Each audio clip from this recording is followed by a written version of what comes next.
من الوصفات المنقذة بالنسبة لي، يعني لو ضيف جالي فجأة، لو حد من ولادي قال أنا جعان، على طول أقوم أعملها وما بتاخدش معايا وقت. سهلة وبسيطة ومش مكلفة، بالعكس، وحاجة نضيفة بين ايديكي ومشبعة لولادك لجوزك لضيافة حلوة.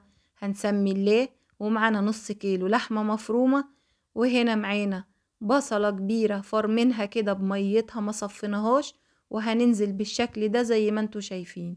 هننزل باللحمة وعليها البصل بتاعنا كده، وهننزل عليها بفلفل اسود، وهننزل بملح، وبس كده، ولا اسهل من كده. يلا بقى قلبيها تقليبة حلوة كده البصل في اللحمة بالشكل ده كده. شاطرة. يلا بقى على التلاجة، هنسيبها ترتاح 10 دقايق، وتعالي بقى هقولك هنعمل ايه. معانا هنا بطاطس مقطعينها مكعبات بالشكل ده كده، ومعانا حباية كبيرة من الطماطم نزلنا بالطريقة دي مقطعينها صغيرة.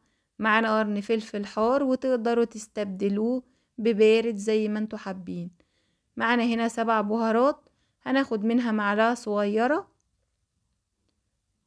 ومعانا كمون، رشة من الكمون بالطريقة دي كده، وهننزل برشة من الكزبرة. ايوه كده. معلقة من البابريكا صغيرة، كام فص توم مقطعينه مش هرسينه، معلقة ملح صغيرة، عصرة ليمون معانا.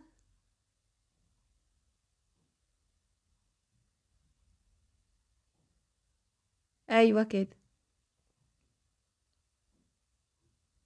معلقتين من الزيت. ايه رأيكم؟ ولا خدنا مواعين ولا كركبنا مطبخ ولا اي حاجة. وانا من الناس اللي بحب اعمل اكل في الصواني كتير في الفرن. يلا بقى تقليبة حلوة كده.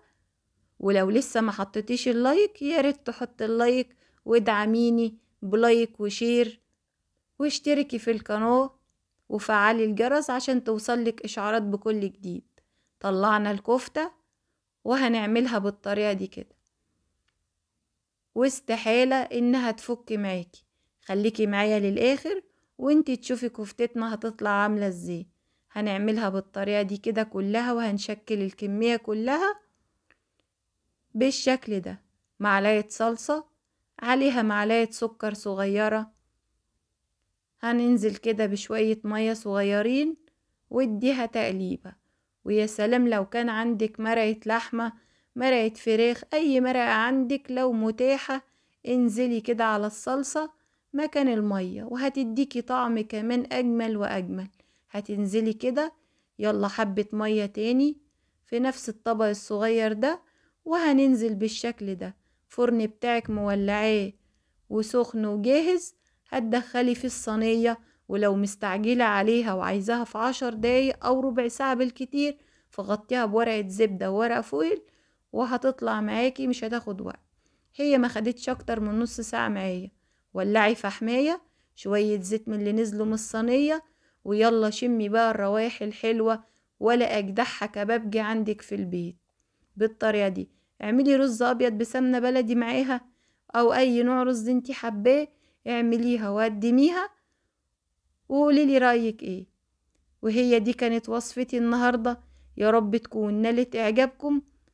أشوفكم على خير في وصفة جديدة وأكلة جديدة، والسلام عليكم ورحمة الله وبركاته.